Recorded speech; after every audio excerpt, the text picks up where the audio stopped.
Ever had that feeling when you're so angry and there's nothing you can do but let these emotions out? That feeling where something kind of snaps inside you and you end up destroying things around you. That feeling of shouting so loud and letting things unfold, naturally, you lost control of the things you weren't supposed to say. You see, you are not alone. That's because human beings are predisposed to anger. A fundamental aspect programmed in our evolutionary past that serves as a primal response, acting as a defense mechanism that played a crucial role in our survival. The split-second decision to let emotions guide our actions is only natural, but don't always lead to the right outcomes.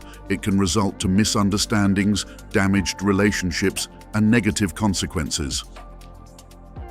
That satisfaction you feel when you release a certain overflowing emotion is a way for your brain to reward you. It's like dopamine, but it's fleeting and will be followed by a sinking feeling after you realize what you did was wrong. According to Seneca, anger, if not restrained, is frequently more hurtful to us than the injury that provokes it. Seneca urges you to explore the roots of your anger and look into the importance of emotional control, as it is the very baseline of a human being, especially in men. Do you know what happens when you remove emotional self-control? You get violence. You get dangerous people.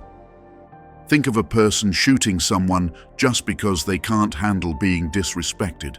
Think of those ordinary commutes that suddenly turned into road rage incidents. Take a look at all these school shooters. These are people who can't control their emotions.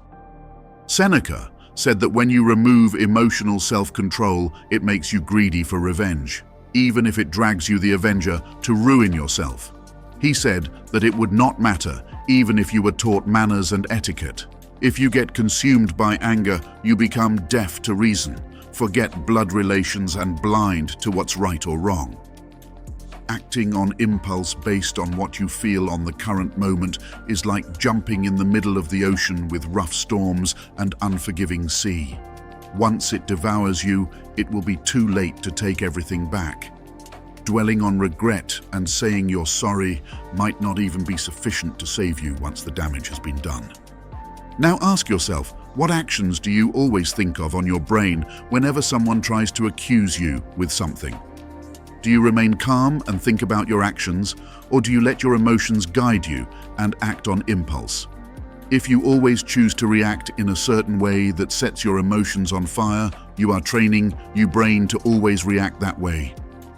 Now you might ask yourself, what if I didn't do anything wrong and this person is going at me like I've dropped the world on him, even when falsely accused or attacked?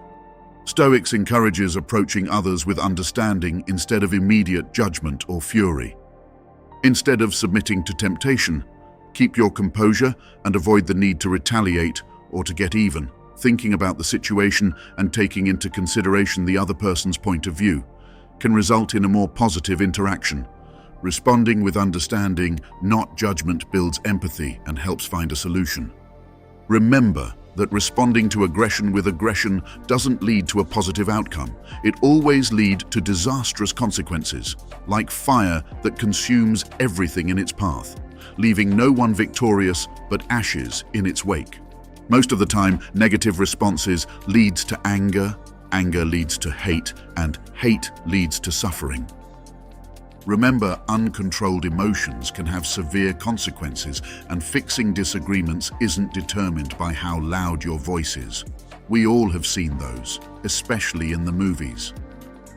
Speaking of movies, just like in a war scene, there have been instances in history where efficient communication prevented or minimized conflict. Imagine how many lives have been spared just because two kings came into an understanding. Rather than acting on impulse, there is potential for diplomacy and discussion to prevent unnecessary bloodshed. Even in the middle of the battle, a wise king always stays in control. Peace and prosperity is the result of effective communication. Those who rush into battle without carefully analyzing strategies almost always end up losing. He shows how important it is to solve problems peacefully and encourages people to think about the consequences of their choices and find common understanding. Seneca said that the greatest remedy for anger is delay. He encourages us to practice what we call habitual rewiring. It means that consistently delaying anger can contribute to habitual rewiring in your brain. Over time, when you intentionally change your habits or responses, you are providing a new type of experience for your brain, prompting it to adapt and reorganize. It becomes more used to responding to provocations with a thoughtful and measured approach rather than an impulsive and aggressive one. Your brain's ability to adapt and change in response to experience is known as neuroplasticity. By consistently choosing a measured response and making a habit of it, you are contributing to the rewiring of neural connections in your brain and strengthen existing ones. According to Marcus Aurelius, we cannot choose our external circumstances, but we can always choose how we respond to them. Emotional control and effective communication are the right responses to settling problems. Instead of letting frustration take control of your actions, expressing your feelings in a calm and polite manner can lead to improved understanding and resolution. It is important to find balance between expressing emotions and thinking about how your words and actions may affect both yourself and others. Always remember that when emotions are high, your intelligence becomes low and it will cause you to make impulsive, foolish decisions. So don't allow your brain to operate on autopilot. Regain your control. Because in high-tension situations, it is important to make decisions based on logic, not emotions. Because making decisions based on emotions, such as anger and vengeance, clouds your judgment and will almost always bring you into trouble. And those troubles will leave you with a heavy burden of sorrow, regret, and suffering.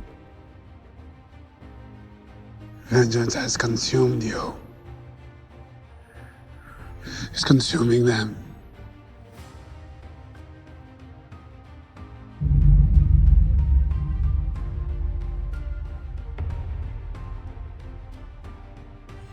I'm done letting it consume me.